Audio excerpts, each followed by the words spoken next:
ஏழு பொண்ணு அனாமிகா வெயில்ல தன்னோட புருஷன் ரமேஷோட சேர்ந்து ஒரு பைய பிடிச்சுக்கிட்டு பணக்கார தன்னோட மாமியார் சாரதாவோட வீட்டு வாசல்ல நின்னுக்கிட்டு இருந்தா. 1 மணி நேரமா வெளியில நின்னுட்டு இருந்தாங்க. அடிச்சிட்டு இருக்க வெயிலுக்கு 2 பேருக்கும் தொண்டையெல்லாம் வறண்டு தாகமா இருந்துச்சு. ஆனா அங்க யார என்ன கேக்குறதுன்னு அவங்களுக்கு புரியல. இந்த வெயிலுக்கு யாருமே வீட்டை விட்டு வெளியே வரல. அந்த வீட்ல மட்டும் ஃபுல்லா ஏசிய போட்டுக்கிட்டு சாரதாவும் பிரசாதும் டைனிங் டேபிள்ல உட்காந்துக்கிட்டு சாப்பாடு சாப்பிட்டுக்கிட்டு இருந்தாங்க. சாரதா, நம்ம புள்ளையும் மருமகளும் 1 மணி நேரமா அந்த கேட்லயே நின்னுக்கிட்டு இருக்காங்க. பாவம், வெயில் ரொம்ப ஜாஸ்தியா இருக்கு. அவங்கள உள்ள கூப்பிடமா? ஒரு 2 மணி நேரம் நிக்கட்டும், அப்பதான் நம்ம பணக்கார வாழ்க்கை அவங்களுக்கு தெரியும். ஏதாவது இருந்ததுன்னா நம்ம வீட்டுக்குள்ள பேசிக்கலாம். இப்படி வெளியில இப்படி வெயில்ல நிக்க வைக்கிறது அவ்வளவு நல்லா இல்லம்மா. உங்களுக்கு ஒண்ணும் தெரியாது, சாப்பிடுங்க. அது இல்ல சாரதா, அத்தை மாமா இருக்காங்களேன்னு இவ்ளோ தூரம் வந்திருக்கா. என்ன காரணத்துக்கு வந்திருக்காங்களோ என்னவோ, அவங்க நிலைமை என்னவோ. இப்ப அதுக்கு என்ன பண்ண சொல்றீங்க? அவங்கள வீட்டுக்குள்ள கூப்பிடுமா, விஷயம் என்னன்னு தெரிஞ்சுக்கலாம். சாப்பிட்டு பாத்திரங்களை தேய்ச்சதுக்கு அப்புறம் கூப்பிடுறேங்க அப்படின்னு சொன்னாங்க சாரதா. பிரசாத் ஒண்ணுமே சொல்லாம அமைதியாயிட்டாரு. கேட் கிட்ட நின்னுக்கிட்டு இருந்த ரமேஷ் கவலையோட, அனாமிகா, எனக்கு ரொம்ப தாகமா இருக்கு. இதுக்கு மேல என்னால தாங்க முடியாது. நான் பஸ் ஸ்டாண்ட் வரைக்கும் போயிட்டு தண்ணி குடிச்சிட்டு வரேன். வாங்க, உங்களோட நான் கூட வரேங்க. எனக்கும் ஒரே தாகமா இருக்கு. இன்னும் கொஞ்ச நேரம் இப்படியே இந்த வெயில்ல நின்னுட்டு இருந்தா மயங்கி கீழே விழுந்துருவன் போல இருக்கு. நீ எதுக்கு அனாமிகா, நீ இங்கேயே இரு.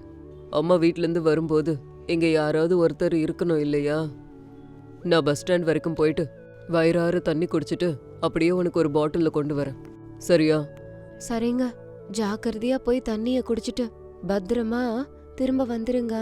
இந்த சிட்டி நமக்கு ரொம்ப புதுசு, போற வழிய ஞாபகம் வச்சுக்கோங்க. சரி அனாமிகா, நீ இங்க இருந்து எங்கேயும் நகராதன்னு கேட் கிட்டேயே நின்னுக்கிட்டு இரு.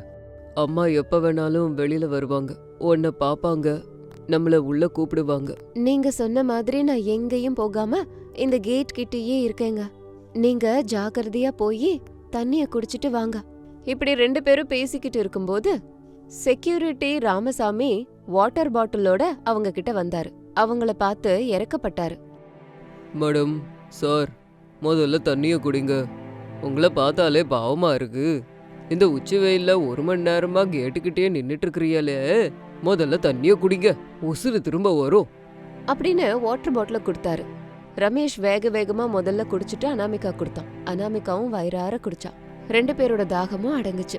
சில்லுன்னு தண்ணி வயிறுல பட்டதும் 2 பேரோட மனசு உடம்பு கொஞ்சம் மீண்டு வந்தது. ரொம்ப தேங்க்ஸ் அண்ணா, நாங்க கேட்கலனாலும் எங்க கஷ்டத்தை புரிஞ்சுக்கிட்டு குடிக்க தண்ணி கொடுத்தீங்களே, நீங்க நல்லா இருக்கணும் அண்ணா. என்னமா இதுல என்ன இருக்கு? உங்ககிட்ட ஒரு கேள்வி கேட்கணும்னு நினைக்கிறேன். நீங்க இங்க வந்ததுல இருந்து பாத்துக்கிட்டு இருக்க, தப்பா எடுத்துக்காதிய. நீங்க கேளுன்னு சொல்லுங்க, கேக்க. என்ன அண்ணா, நீங்க எங்க தாகத்தையே தீர்த்திருக்கீங்க, கேளுங்க. இந்த வீட்ல இருக்க சாரதா மேடம் உங்களுக்கு உண்மையிலேயே சொந்தக்காரோளா அப்படின்னு கேட்டாரு. உடனே அனாமிகாவும் ரமேஷும் ஒருத்தர் பார்த்தாங்க. இதுக்கு தாமா முன்னாடியே கேட்டேன், தப்பா எடுத்துக்காதியன்னு. நீங்க 2 பேரும் எங்க அத்தைன்னு ஒரு 2 மணி நேரமா இங்க நிக்கிய. சாரதா மேடமோ பிரசாத் சாரோ ஒருத்தரும் வரலையே இங்க. அவிய நான் போன் போட்டாலும் எடுக்கிறது இல்ல. நீங்க வந்த விஷயத்த சொல்லலான்னு காலிங் பெல்ல அடிக்கிற அவிய திறக்கவே மாட்டேங்கிறாவ. ஏதோ கேட்கணும்னு கேட்டம்மா. அத கேட்டுட்டு அனாமிகா கண்ணீர் விட்டா. நீங்க கேட்டதுல எங்களுக்கு எந்தவித கஷ்டமும் இல்லைங்க. இந்த வீட்ல இருக்கிற சாரதா மேடம் என்னோட அம்மா, பிரசாத் என்னோட அப்பா. என் பேரு ரமேஷ். நீங்க புதுசுங்கிறதால என்ன உங்களுக்கு தெரியல. ராமசாமி அப்படியே பார்த்துட்டு இருந்தாரு. நான் இந்த ஏழை பொண்ணை காதலிச்சு கல்யாணம் பண்ணிக்கிட்டேன். அந்த கோவத்துல இருக்காங்க, அதனாலதான் எங்களை வீட்டை விட்டும் துரத்திட்டாங்க. எங்க கஷ்டத்தை பார்த்து எங்களை ஏத்துக்குவாங்கன்னு நாங்க பொறுமையா இருக்கோம்.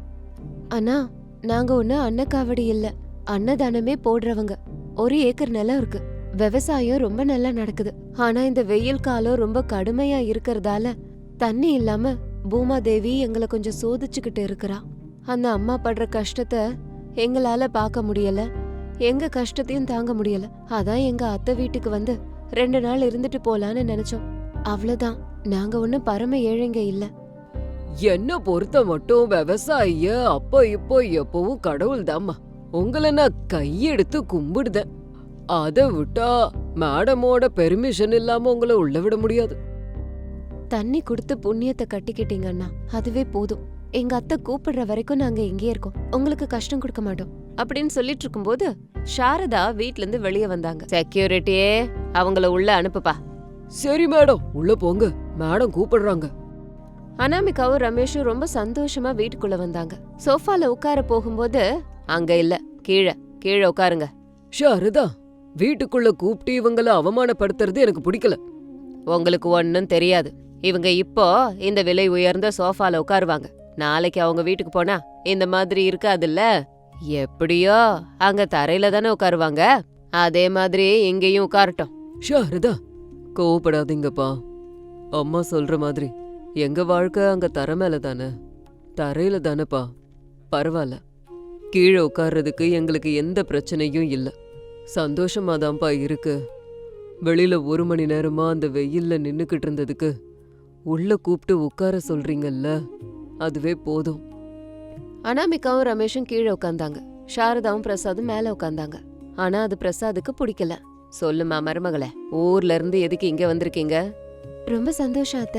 எப்படியோ என்ன மருமகன்னு கூப்பிட்டீங்களே, எனக்கு அதுவே போதும் அப்படின்னு சொன்னதும் சாரதாக்கு கடுப்பாயிடுச்சு. வந்த விஷயம் என்னன்னு சொல்லுமா. வெயில் காலம் வந்ததுனால ஊர்ல தண்ணி பஞ்சம் வந்துருச்சு அத்த. அதுக்கு என்ன இப்போ? நாங்க சந்தோஷமா ஸ்விம்மிங் பண்ற தண்ணிய டேங்கோட கொண்டு போலான் இருக்கீங்களா அப்படின்னு சொன்னதும் பிரசாதுக்கு கோவம் வந்துருச்சு. ஷாரதா, நீ என்ன பேசிக்கிட்டு இருக்கன்னு உனக்கு புரியுதா? வேற என்னங்க பண்ண சொல்றீங்க? ஊர்ல தண்ணி பஞ்சம் வந்தா நான் என்ன பண்றது? அத்த, கொஞ்சம் பொறுமையா நான் சொல்றத கேளுங்க. தண்ணி இல்லாம ஊர்ல பஞ்சம் வந்துருச்சு. வேலை இல்ல, சும்மா வெட்டியா தான் உட்கார்ந்துருக்கோம். பசி, தாகம், இந்த கஷ்டங்கள் தான் இருக்கு. அதனால நீங்க... அப்போ சாரதா வந்து பேசினாங்க, கிண்டலா பேசினாங்க. அப்போ என் ஞாபகம் வந்துருச்சு. ஏன்னா என்கிட்ட பணம் இருக்கு. இந்த வெயில் காலம் எப்படியோ 2 மாசம் வரைக்கும் இருக்கும். அந்த 2 மாசமும் இங்கேயே இருக்கலாம். எங்க கூடவே காலையில விதவிதமான டிஃபனை சாப்பிடலாம், மத்தியானத்துல ருசியான சாப்பாடு சாப்பிடலாம். அது மட்டுமா, சாயந்தரம் ஸ்நாக்ஸ், ராத்திரி மறுபடியும் டின்னரு. அடடா, வாரே வா, நல்ல லைஃப்.